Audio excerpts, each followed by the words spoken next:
Baiklah, sebelumnya kami sampaikan terima kasih kepada moderator yang telah memberikan kami kesempatan untuk menjelaskan mengenai memori dalam psikologi. Langsung saja teman-teman, apa itu memori? Memori adalah kemampuan otak untuk menyimpan, mempertahankan, dan mengambil informasi atau pengalaman. Memori membantu kita mengingat sesuatu yang telah kita pelajari atau alami. Menurut para ahli, Atkinson Shiffrin pada tahun 1968 mengungkapkan bahwasanya memori terdiri dari 3 tahap, yaitu memori sensorik, memori jangka pendek, dan memori jangka panjang. Sedangkan menurut Ebbinghaus pada tahun 1885, melalui eksperimennya, Ebbinghaus menemukan bahwa mengulang informasi secara berkala dapat memperkuat ingatan. Kita masuk kepada tahapan memori atau teori multistore. Yang pertama adalah memori sensorik, yaitu adalah informasi dari lingkungan diterima melalui panca indera, namun hanya tersimpan dalam waktu sangat singkat, yaitu kurang dari 2 detik. Misalnya, ketika kita melihat objek yang cepat berlalu, kita masih bisa mengingatnya sebentar. Yang kedua adalah memori jangka pendek atau short term memory, yaitu adalah informasi yang kita sadari dan kita fokuskan, tetapi kapasitasnya terbatas, hanya mampu menampung sekitar 7 item. Informasi dalam memori jangka pendek hanya bertahan selama 20 sampai 30 detik jika tidak diulang-ulang.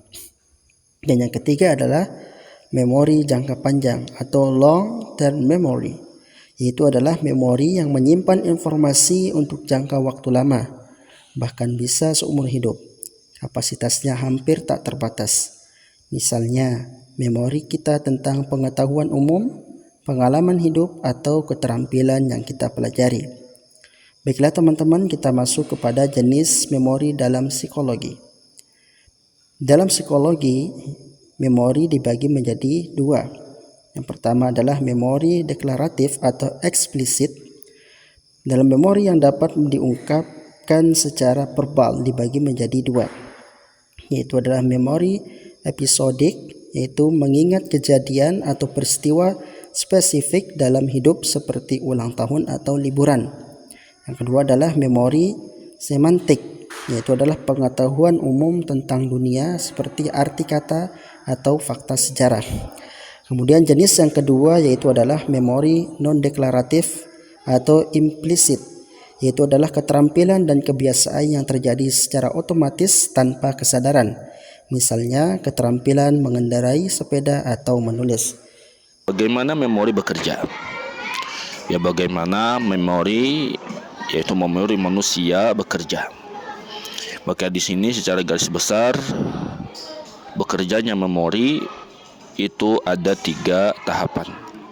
Tahapan yang pertama adalah encoding. Encoding ini adalah proses awal di mana informasi diterjemahkan menjadi bentuk yang bisa disimpan dalam memori. Ya, misalnya suara atau gambar. Kemudian tahapan yang kedua, penyimpanan atau diistilahkan dengan storage.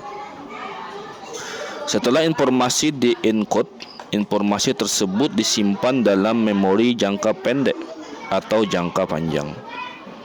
Kemudian tahapan yang ketiga, pengambilan atau diistilahkan dengan retrieval. Maka proses ini adalah proses mengingat kembali informasi yang telah disimpan. Ya, misalnya saat ujian kita mengingat jawaban yang pernah kita pelajari. Lanjut kepada masalah gangguan memori. Ya, gangguan memori atau sebelumnya ya kita contohkan ya secara kasus ya dari bagaimana memori bekerja. Ya, ketika kita membaca buku, misal ya kita membaca buku dan memahaminya, kita melakukan encoding. Nah, saat kita mengingat apa yang kita baca beberapa hari kemudian, itulah proses pengambilan memori. Lanjut kepada pembahasan yang selanjutnya adalah gangguan memori. Gangguan memori itu ada 3 jenis macamnya. Yang pertama adalah amnesia. Kemudian yang kedua adalah Alzheimer disease. Kemudian yang ketiga Korsakoff syndrome. Ya, wallahu alam ini bagaimana cara bacanya, insyaallah benar ya. Kita bahas yang pertama dulu, gangguan memori yang pertama adalah amnesia. Amnesia terbagi kepada 2. Ya, yang pertama adalah amnesia anterograde, yaitu tidak bisa mengingat kejadian baru setelah mengalami cedera otak. Jadi ini adalah sebab dari luar yang menyebabkan dia amnesia.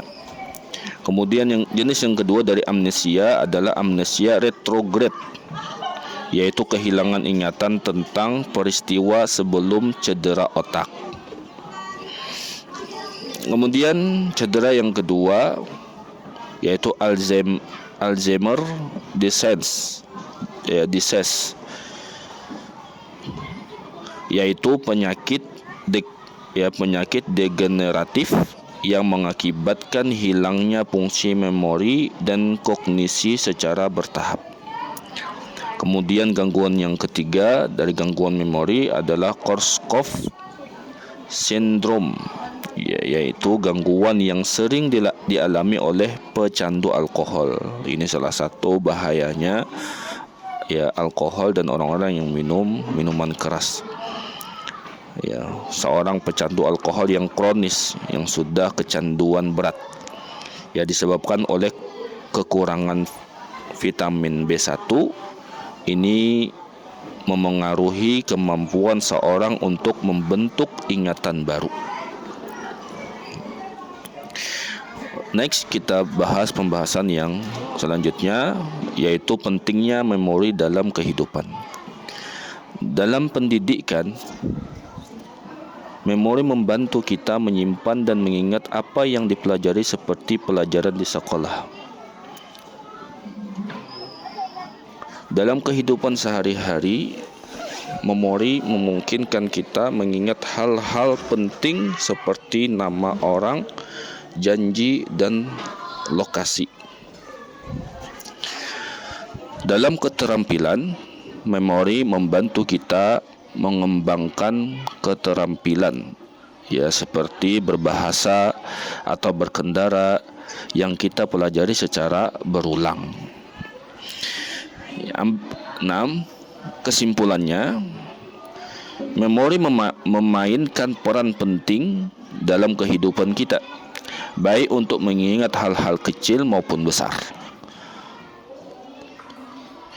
Model dan teori memori membantu kita memahami bagaimana informasi diproses, disimpan, dan diambil kembali.